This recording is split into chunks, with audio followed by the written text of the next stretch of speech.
Abortion in the first 12 weeks of pregnancy should be legalized in Germany, a government-appointed commission said on Monday. But it added that the country should keep its ban on the procedure after fetal viability at around 22 weeks.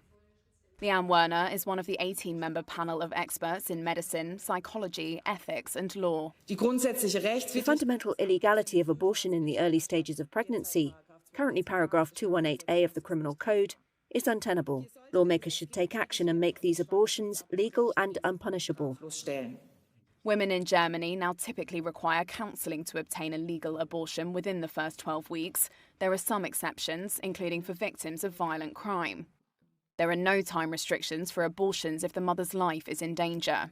It will be up to Chancellor Olaf Scholz's centre-left coalition to decide whether to accept the Commission's advice. The Commission also said it should be up to lawmakers to decide on the rules between the early and late stages of pregnancy. Health Minister Karl Lauterbach spoke of an immediate need for action regarding access to abortions and adequate care for women with unwanted pregnancies, especially in the religiously conservative south of the country. What we don't need in Germany is another debate that divides society. I therefore appeal to everyone to react objectively here, to discuss things objectively, to avoid slipping into an ideological discussion. And we as the German government will also discuss the results internally in great detail, and will then also propose an orderly process as to how we as government, but also as parliament, deal with these results. Bundesregierung, aber auch als Parlament mit diesen Ergebnissen umgehen. Neither Lauterbach nor the ministers receiving the Commission's recommendations offered a timeline for a draft law. Some members of the Conservative opposition have said they would take any planned reform to the Constitutional Court. Christina Hernel is a general practitioner. She feels the change in law is long overdue. It would be good if Germany would stop falling so far behind when it comes to abortion legislation. And we simply need a change in criminal law. This paragraph 218 has tortured people for over 150 years, killed women, caused damage to health, and still leads to serious restrictions today. Abortion rights have become a divisive issue among voters in the United States and several European countries.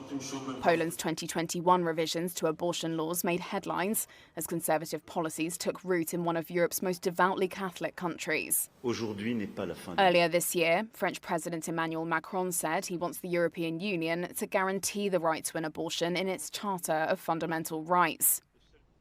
In 2022, Germany abolished a Nazi-era law that had prevented doctors who offered pregnancy terminations from spreading information about the procedure. After a year of war, residents of Omdurman say they feel forgotten. Sudan's conflict has destroyed homes and infrastructure, created the world's biggest displacement crisis, and killed thousands of civilians. But efforts to help millions of people driven to the verge of famine have been held up by continued fighting, restrictions imposed by the warring sides, and demands on international donors from other crises across the world. In Omdurman, across the Nile from the capital Khartoum, residents like Bashir Awad say conditions are deteriorating. All countries of the world are busy with the rest of the world, but we are third world countries. No one is concerned about us. That is why we all suffered. We hope that people will stand with us. Neither the Arabs nor any other country stood with us. On Monday, the first anniversary of the conflict, an aid conference was being held in Paris. One diplomatic source said that it's hoped donors will contribute well over €1 billion for Sudan.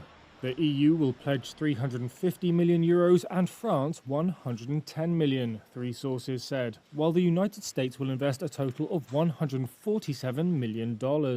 Earlier on Monday, Germany pledged €244 million. However, the international response to Sudan's crisis has also been criticized, with the US Special Envoy to Sudan, Tom Perriello, last week describing it as pitiful.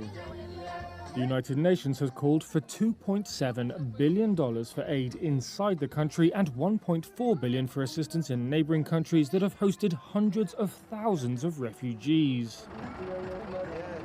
But speaking at the conference, French Foreign Minister Stéphane Séjourné said only 5% of the UN appeal had been met. The task is colossal. If I give you a few figures about the crisis, we have 27 million Sudanese, that is more than half the population, who need humanitarian aid today. Among them, almost 15 million are children. Séjourné added that crises such as Gaza and Ukraine had pushed Sudan into the background. The World Health Organization said on Friday that the situation in Sudan could worsen in the coming months as the distribution of humanitarian aid and medical supplies remains restricted. Sudan's army has said it will not allow aid into parts of the country controlled by the rival Rapid Support Forces. Aid agencies have accused the paramilitary RSF of looting aid, which it denies.